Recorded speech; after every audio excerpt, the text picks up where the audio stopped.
Imaginez une nuit où l'anxiété s'insinue dans votre esprit, vous donnant l'impression que la journée à venir n'est que la répétition d'une routine insignifiante. Vous vous réveillez et malgré cela, vous continuez votre routine, espérant secrètement que le changement se produira de lui-même, comme par magie. Mais vous devez prendre conscience d'une vérité importante. Le changement n'est pas une attente passive, mais une conquête active. Les changements ne viennent pas doucement et imperceptiblement, ils ne frappent pas timidement à votre porte. Le changement exige de la détermination et du courage, il doit être pris d'assaut, sinon il n'apparaîtra jamais dans votre vie. Il n'y a pas de compromis, pas de juste milieu. Si vous persistez dans l'inactivité, en vous cachant derrière un masque d'excuses et de distractions, vous en resterez toujours là. La prise de conscience de l'insatisfaction de la vie vous ronge de l'intérieur, surtout dans les moments de silence où vous êtes seul avec vos pensées. Vous n'avez pas besoin de mots pour vous en rendre compte, mais au lieu d'agir, vous préférez vous tromper vous-même en répétant les mêmes phrases lénifiantes « Je commencerai demain ». Ce n'est pas le bon moment. Il faut d'abord régler ça.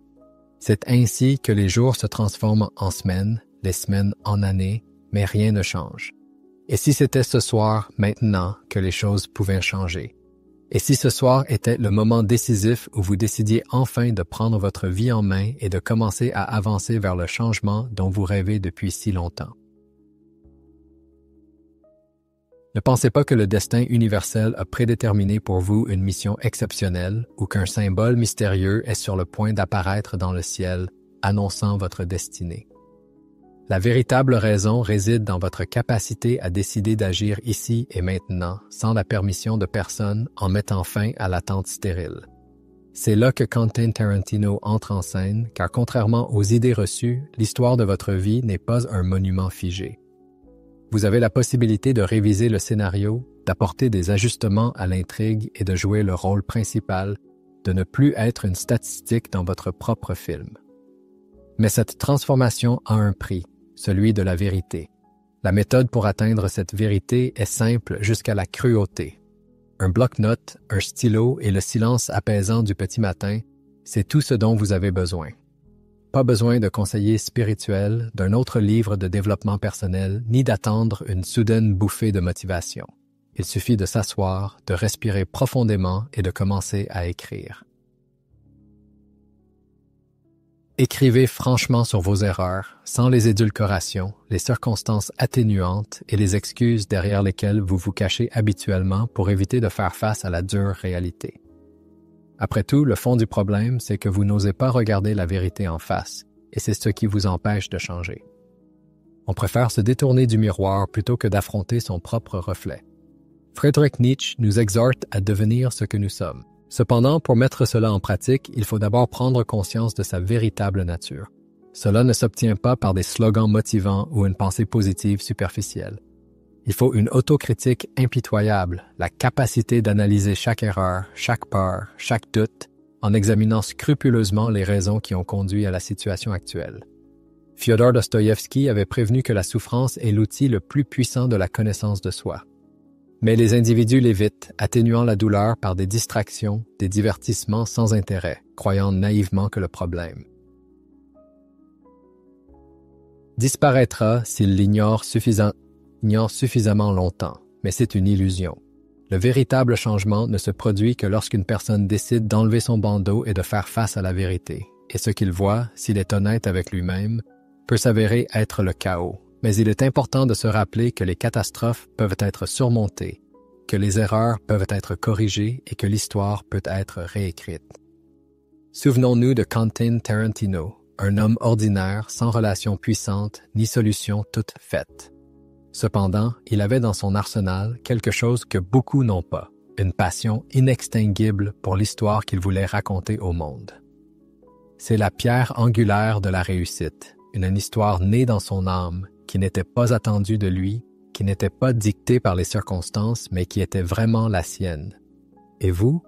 Quel genre d'histoire construisez-vous? Votre propre épopée ou suivez-vous docilement le scénario de quelqu'un d'autre? La différence entre ceux qui transforment leur vie et ceux qui vivent une existence médiocre est très claire. Les premiers font face à leurs faiblesses avec la même impitoyabilité que celle avec laquelle Quentin Tarantino crée ses scénarios. Ils ne se permettent pas d'édulcorer la réalité, ils n'occultent pas leurs échecs, ils ne se cachent pas derrière un écran d'excuses vides. Voici donc le défi que vous lance le destin. Aujourd'hui, lorsque l'agitation de la journée s'estompe et que le monde sombre dans le sommeil, prenez un carnet et un stylo dans vos mains et commencez à écrire.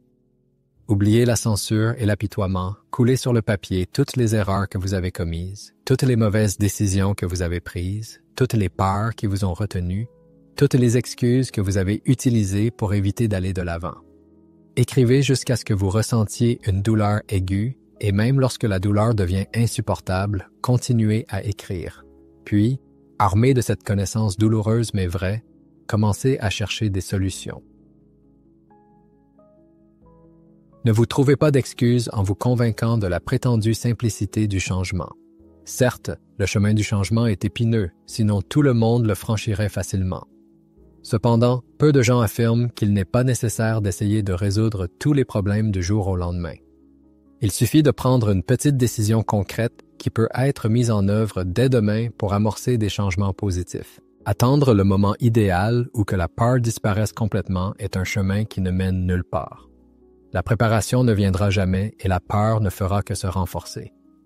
La seule façon d'enrayer la peur est d'aller de l'avant avec audace, indépendamment de sa présence. Pour changer votre histoire, vous devez prendre un pinceau et la réécrire à votre manière. Une vérité souvent ignorée, c'est que la vie peut être changée du jour au lendemain. Non pas dans le sens d'une résolution instantanée de tous les problèmes, mais le moment où l'on décide de faire face à la vérité sans excuse devient le point de départ du changement. Il n'y a pas de destin ou de fin prédéterminé. Il n'y a que l'histoire que l'on ose raconter et celle que l'on est prêt à accepter. Tôt ou tard, chaque homme est confronté à une question fatidique. Est-il prêt à devenir l'architecte de sa propre vie ou préfère-t-il rester un observateur passif guidé par la volonté de quelqu'un d'autre? Si le lecteur est parvenu jusqu'à ces lignes, c'est qu'il a pris conscience, quelque part au fond de son âme, de la nécessité d'un changement. Et il ne s'agit pas d'une inspiration éphémère ou d'un élan de motivation fugace. Non, il s'agit du même vide oppressant qui hante les nuits, la preuve indéniable que quelque chose s'est brisé dans le mode de vie habituel. Et il ne s'agit pas d'un mauvais sort, ni d'un concours de circonstances défavorables, ni d'un complot universel contre un seul individu. La racine du problème se trouve dans la narration, dans l'histoire qu'une personne écrit sur elle-même chaque jour. Après tout, le chemin de la vie n'est pas pavé de lui-même. Il est façonné par chaque décision prise, chaque choix effectué. Et plus important encore, chaque décision évitée. De nombreuses personnes croient à tort que l'inaction est une position neutre, mais c'est loin d'être le cas. Chaque fois qu'une personne choisit délibérément la stagnation en remettant à plus tard quelque chose qui aurait dû être fait depuis longtemps, elle accepte volontairement de rester dans la même vieille position longtemps désirée. Et c'est là qu'intervient l'aspect le plus effrayant. Si un individu n'assume pas le rôle d'auteur de son propre destin, quelqu'un d'autre prendra inévitablement sa place. Les attentes du public, la pression sociale, la routine étouffante, tout cela est prêt à engloutir l'individu pour en faire une marionnette involontaire. Combien de statisticiens de ce type voyez-vous dans la vie réelle? Des personnes engluées dans un travail détestable, qui se morfondent dans des relations sans joie, qui détestent leur corps et qui ont l'impression que l'esprit ne leur appartient plus. Triste tableau, n'est-ce pas? Je me demande si ces personnes sont conscientes des raisons pour lesquelles elles se trouvent dans leur situation actuelle. Probablement qu'à un moment donné, ils sont arrivés à la conclusion qu'il est plus facile de refuser de prendre des décisions, qu'il est plus confortable de se soumettre aux circonstances et de se convaincre de l'inéluctabilité du destin. Or, il s'agit là d'une idée fausse extrêmement dangereuse. L'affirmation selon laquelle la vie est prédéterminée vient souvent de ceux qui ont perdu le désir de façonner leur propre destin. Il faut savoir qu'il n'y a pas de scénario unique pour le développement des événements, pas de finale écrite à l'avance. Dans l'ombre, un grand nombre de versions potentielles de la personnalité sont attendues et chacune d'entre elles dépend du choix fait dans le présent. Il y a l'option de continuer à vivre comme avant, de répéter les mêmes erreurs, de chercher des excuses pour maintenir le statu quo. Mais il y a une autre option. Prendre l'initiative, analyser les échecs passés et en tirer des leçons. Des pensées de manque de temps, d'énergie ou de clarté peuvent surgir. Mais ce n'est rien d'autre que de l'auto-illusion. Le vrai problème est le manque de courage pour affronter ce que l'auto-réflexion peut révéler. Souvent, le problème n'est pas le manque de réponses, mais le fait que les réponses sont déjà connues, mais qu'elles ne sont pas satisfaisantes. Une personne connaît ses erreurs, reconnaît les raisons de ses échecs et comprend ce qu'il faut corriger. Cependant, accepter cette connaissance peut être douloureux, car reconnaître son propre rôle dans la création d'une situation défavorable implique également de reconnaître les opportunités manquées. Cette prise de conscience peut provoquer un regret intense. Néanmoins, c'est cette douleur qui est la clé pour briser le cycle. Le courage de regarder la vérité en face et d'admettre ses erreurs donne le pouvoir de changer. Malheureusement, de nombreuses personnes évitent cette voie, préférant fuir la réalité par le divertissement et les distractions, croyant naïvement que le temps lui-même résoudra tous les problèmes. Or, l'expérience montre que le temps n'est pas un guérisseur universel. S'il n'est pas utilisé pour s'améliorer et changer, il ne fait que se transformer en un réservoir d'espoir non réalisé et d'opportunités potentielles. Il y a un aspect important de ce processus de transformation qui est souvent sous-estimé: l'importance du silence. Pensez à ce moment de vérité où vous avez soudainement découvert une compréhension de vous-même. Cette révélation survient rarement dans l'agitation de la vie quotidienne ou dans l'errance sans but sur l'Internet à la recherche d'un divertissement éphémère. Le plus souvent, elle se produit dans le silence de la nuit, dans les moments qui précèdent le sommeil, lorsque vous êtes seul avec vos pensées. C'est pourquoi certaines pratiques de découverte de soi recommandent de se lever tôt, car la nuit est un moment unique où le monde qui vous entoure se calme et cesse de distraire votre attention.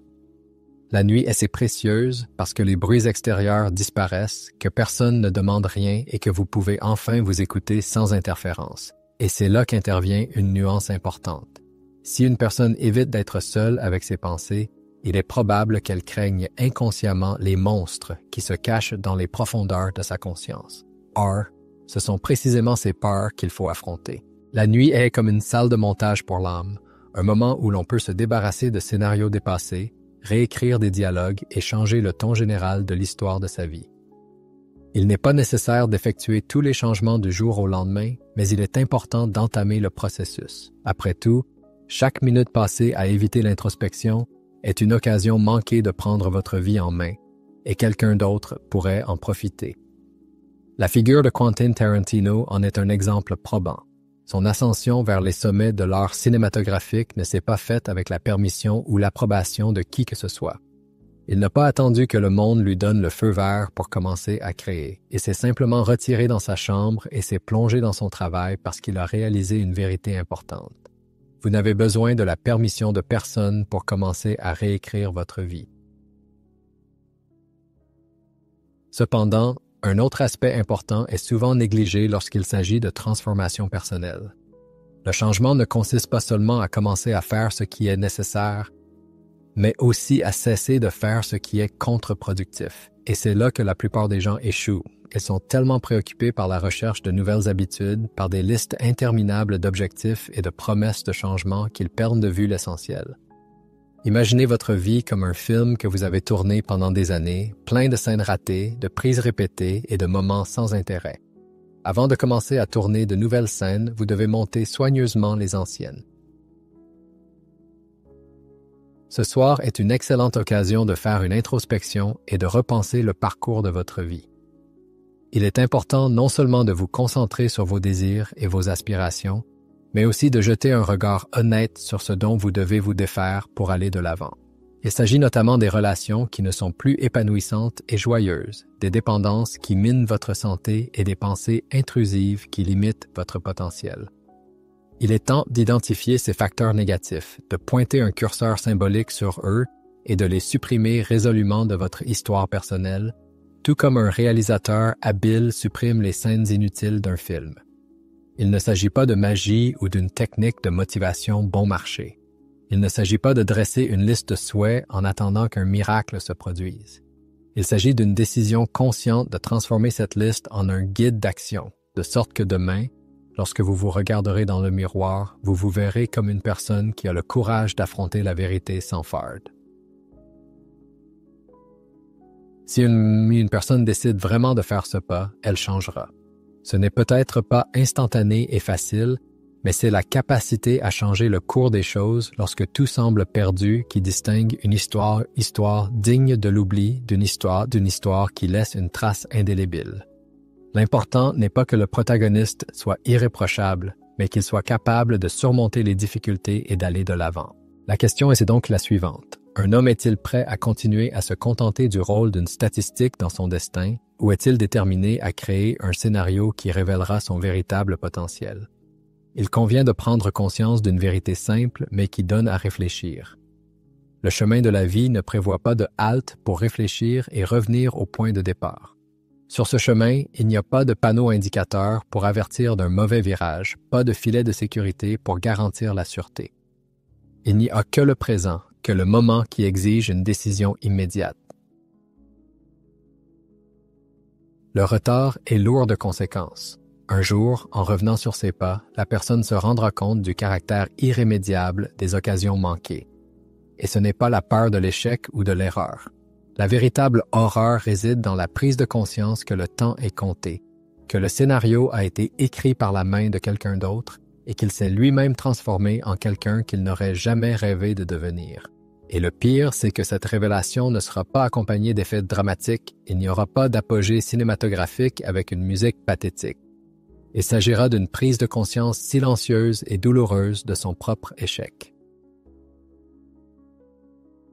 Le moment s'approche imperceptiblement lorsqu'une série de concessions mineures et de décisions reportées, comme des briques invisibles, construisent une cage autour d'une personne, limitant sa liberté pour le reste de ses jours. Il faut agir d'urgence, ne pas remettre à demain ce qui peut être changé aujourd'hui. Chaque minute de retard est une concession de temps que le monde remplit volontiers avec les priorités de quelqu'un d'autre. Si une personne ne définit pas sa propre identité, quelqu'un d'autre le fera, souvent en sa défaveur. La prise de conscience la plus brutale est que le salut ne viendra pas de l'extérieur. Il ne faut pas espérer l'apparition d'un conseiller avisé ou l'intervention miraculeuse du destin. Personne n'offrira de solution toute faite au problème. La seule personne capable de changer la situation est la personne elle-même. Cette compréhension ne doit pas être effrayante, mais libératrice, car si la source du problème est dans l'individu, la solution est entre ses mains. Il existe de nombreuses personnes qui vivent par inertie, qui répètent régulièrement les mêmes actions, qui sont insatisfaites de leur existence mais qui ne prennent aucune mesure pour l'améliorer. Ils se plaignent de leur situation mais ne prennent pas la responsabilité de leur vie, laissant le monde leur dicter ses propres conditions. Il ne doit pas être de ceux qui se contentent de peu, car sa seule présence ici, l'attention qu'il porte à ses paroles, montre que son âme aspire à autre chose qu'à l'oisiveté. C'est ce qui distingue ceux qui transforment leur vie de ceux qui sont condamnés à la stagnation. La conviction que la médiocrité n'est pas leur lot. L'essentiel est que les premiers prennent la décision d'agir sans attendre le moment idéal ou un sentiment d'empressement total. Ils n'attendent pas l'inspiration, ils n'espèrent pas que la peur disparaisse, ils ne cherchent pas un sens à tout en même temps. Ils agissent parce qu'ils ont pris conscience d'une vérité qui n'est pas accessible à la plupart des gens. La peur ne disparaît pas avant le début du voyage. Elle ne fait que reculer dans le processus d'avancement, qu'il ferme les yeux un instant et qu'il imagine. Demain arrive, mais rien ne change, toujours les mêmes excuses, toujours les mêmes problèmes, toujours la même routine.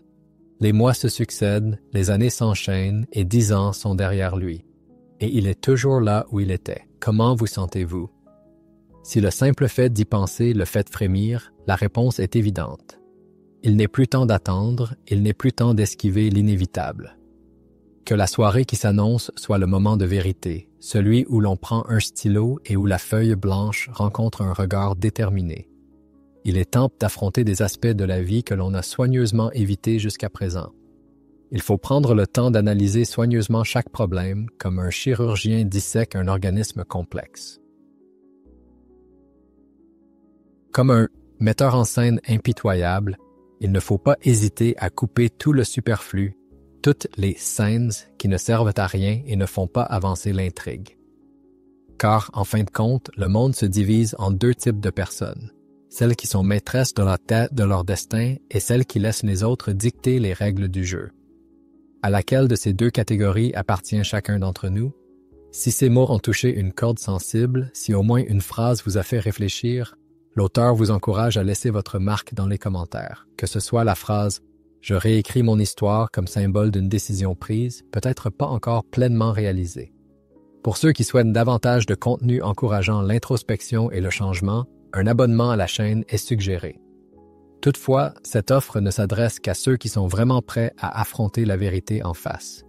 Il n'y aura pas de contenu doux ici, juste de la substance, juste la vérité dans sa forme la plus pure. Si le lecteur est encore ici, c'est qu'il est à la recherche de quelque chose de plus, de quelque chose qui peut changer sa vie. Alors, allez-y, prenez la plume, mettez de côté toutes vos excuses et tous vos doutes. Il est temps d'agir, d'écrire à nouveau votre histoire.